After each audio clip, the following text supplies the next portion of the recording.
No way. Scholars, I'm so glad you're here. I was just saying how I was gonna need your help. Welcome to Ms. Starosta's digital classroom. I was already excited about this letter, but I'm more excited to see you. For today's lesson, we'll be close reading the story Dear Primo. I know we already read it, but we're gonna be rereading to look at the perspective and point of view of our two characters. You're gonna need a few things for this lesson.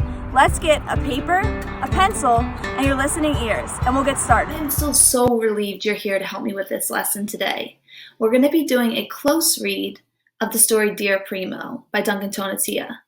If you're wondering what a close read is, don't worry, just stay tuned. We'll go over that again.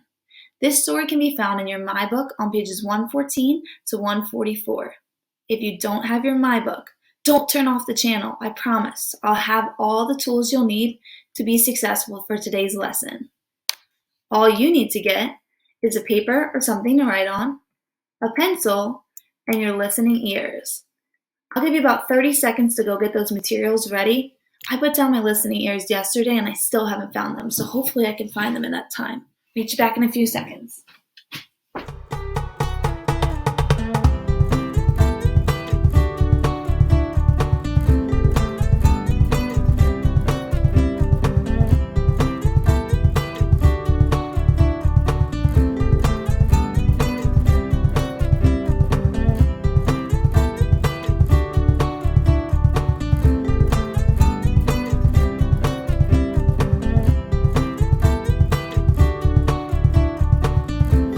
Found them. Turns out I never even took them off. Do a double check and make sure your listening ears are ready to go. We're going to need them. Let's review. On last week's episode, we read the text Dear Primo to get the gist. The gist of the text Dear Primo is about two cousins, Carlitos and Charlie. Carlitos lives in Mexico and Charlie lives in the United States. This could be pretty far away, but the cousins decide to find a way to make it work. They write letters to each other to share their ideas and get to know each other. We're going to do a close reading today of the story Dear Primo. What is close reading? Is close reading something I need my glasses for so I can look a little bit closer? Or is close reading when we get really close to the screen? No, don't do that, Mr. Rosa. That's silly. We are going to be close reading by we're rereading and setting a purpose for what we are reading. What are we close reading for? That's a great question because we need to set a purpose for our reading today. Our purpose is to look for the point of view. Point of view. I need a refresher. Anybody else? First person point of view is when the narrator is part of a story. To get more of an example, I did a little skit to show you what first person point of view is. Check it out. Hey everyone, I'm going to check my mail. Let's see if I got anything good. No! Nothing today, maybe tomorrow. You might have noticed that I use the words I and my to give hints about the point of view of that skit. As we check out the third person point of view, I want you to look at words that are giving hints about the point of view of that skit. Let's check it out. For third person point of view, the narrator is outside of the story. So the narrator would be watching the story or talking about the story, but they're not part of the characters in the story. Check out this skit where I narrate my own small story. Miss Rosa is walking to her mailbox. She opens the mailbox and notices nothing's in there, and dramatically drops to her knees, all over some missing mail. Beautiful acting, if I do say so myself. If you noticed in that skit, I used the word she instead of I because I was trying to prove a third person point of view. Let's take a closer look at our text to decide what point of view our characters are speaking from. To do this, we're going to need to annotate and write down what we're thinking as we are reading. Just a reminder, we will focus on finding the point of view of Charlie and Carlitos as we read this next section. Remember, for a close read, we want to set a purpose before we do our reread. Our purpose on this page is to identify the point of view of this story. Is it from a first-person perspective where the narrator is talking in the story, or is it from a third-person perspective when the narrator is outside of the story? I'm going to start the story and I want you to think about that as we read. I'm going to do a quick quiz afterwards to see what you were thinking. Score! I just got a letter from my Primo, my cousin, Carlitos. I live in America, but he lives in Mexico, where my family is from. Maybe someday we'll meet, dear Primo Charlie. How are you? Do you wonder like me what life is like far away? I live on a farm surrounded by mountains and trees. My family grows many things such as maíz. We have a burro, pollos, and a gallo. Every morning the gallo crows and crows. Maíz, burro, gallo, pollos. If you notice, there's two different text fonts to show the difference of two different characters' point of view. Check-in time. Do you think the story is written from a first person or a third person point of view? Let's think back. Is the narrator in or out of the story? Well, if you think it's a first person point of view, I want you to click up here, or you can shout it out. If you think it's a third person point of view, I want you to click up here, or you can shout it out. Take a second and do that. Good. Both of the characters are talking from a first person point of view. That's because these are letters being written from their perspective or point of view. As we start to close read, we're going to start to look at the perspective of the characters. Let's refresh on what that means. Perspective. Let's look a little closer at this because it's the theme of the day. Perspective is someone's unique way of seeing things. It's kind of like seeing through their eyes. We will be studying our characters' perspective on sports, holiday, and food, and maybe, if we have time, one more. I needed help to describe perspective, so I enlisted the help of a friend. Watch this skit to see the different perspectives from me and my friend. Broccoli, ugh! No matter how many times I've tried, I just can't get into it. Don't tell my mom. When I cook it, it gets all squishy and it stinks up my kitchen. Not to mention those little kernels always seem to get stuck in my teeth, and I never know how long they've been there when I finally notice it. Finally, I feel like it looks like a tree, which it's cute and all, but it doesn't usually make me hungry when I see a tree. Sorry.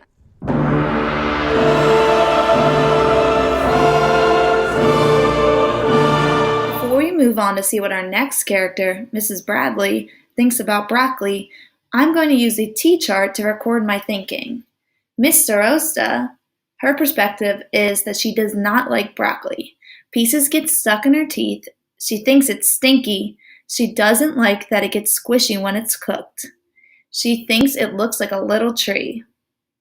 That's her perspective. Let's see what Mrs. Bradley thinks about broccoli. Oh, hey there, Mr. Rosa. How are you doing today? Oh, I'm getting ready to have a wonderful, healthy, delicious snack. Oh, I can't believe it. Yes, I'm getting ready to have one of my favorites, broccoli. Yes, I love broccoli. And I know some people don't like it because they think it stinks up their kitchen and it just tastes like, oh, but look, it's so cool. It's like a little tree. Oh, and this guy, he's falling over, but no matter.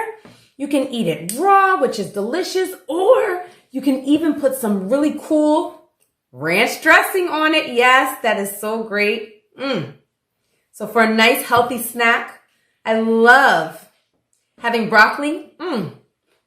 It's delicious, but even better than having it raw, I absolutely love cooked broccoli for dinner. Oh my goodness. Delish. It's healthy. It's nutritious. You can steam it, have a little butter. It's wonderful. I really enjoy broccoli because I like the taste. It's not stinky to me at all. And it's very, very good to keep me healthy and strong and get nice, great muscles. Broccoli, I think, is the best. Really, really great. You should try it. Delish. Bye, Mr. Rosa. Hopefully I'll talk to you soon. Bye. I'm going to enjoy my delicious snack. Love it.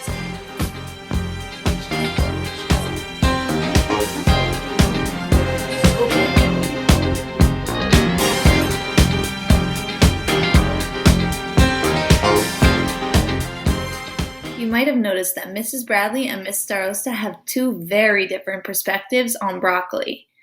Let's keep track of our thinking and see what Mrs. Bradley said. She thinks it's delicious, nutritious, and healthy. She likes that it looks like a little treat and likes to eat it with ranch dressing. You can eat it raw or steamed with dinner. She likes to eat it to help her build strong muscles. Mrs. Bradley made a really good case for broccoli. Maybe I can try it one more time.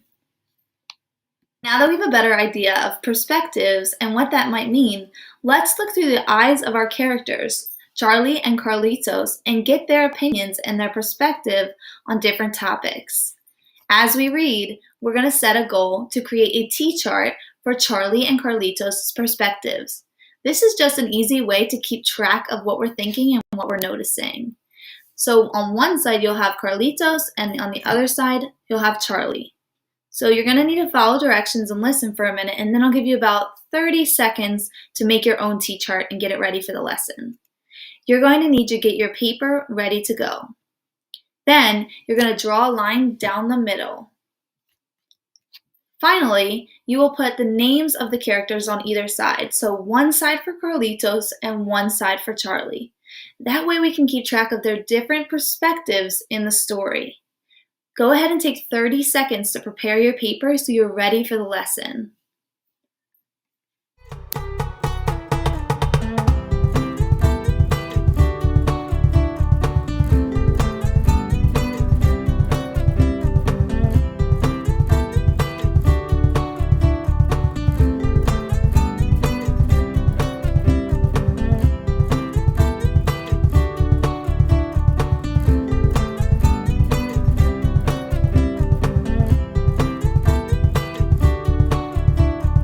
Okay, before we start close reading on this page, I want you to act out one of your favorite sports to play. Go.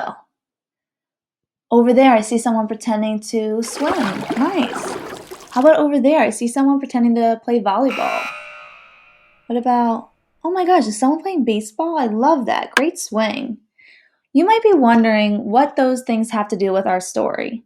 Well, while we're close reading on this page, we are going to be looking at the different perspective of our characters on their different sports. So I noticed that Carlitos is playing soccer on his side. And then on the other side of the page, Charlie is playing basketball. As we read, our purpose of our close read is to focus on their perspectives on their different sports. As we read, we're going to write it down on our T-chart. Get all those materials ready and let's listen to this part of the story. At recess time, I play football. My friend passes me the ball, I kick it with my foot, and if I score, I yell, "Goal! Goal!" I play basketball. My friend dribbles the ball and passes it to me. I jump and shoot.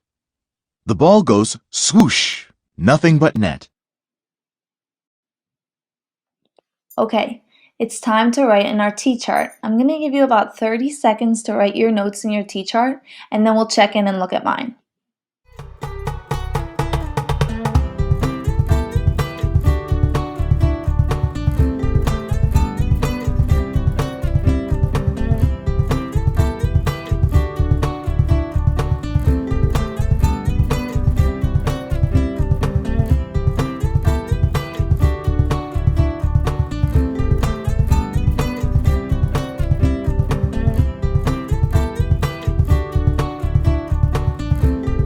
How are you feeling? If you feel great, give me a thumbs up. If you feel okay, put it to the side. And if you're not sure if you knew what you were doing, you can go thumbs down. It's okay for the first one if you don't feel great about it. I'm going to share what I said about the different characters' perspective on different sports.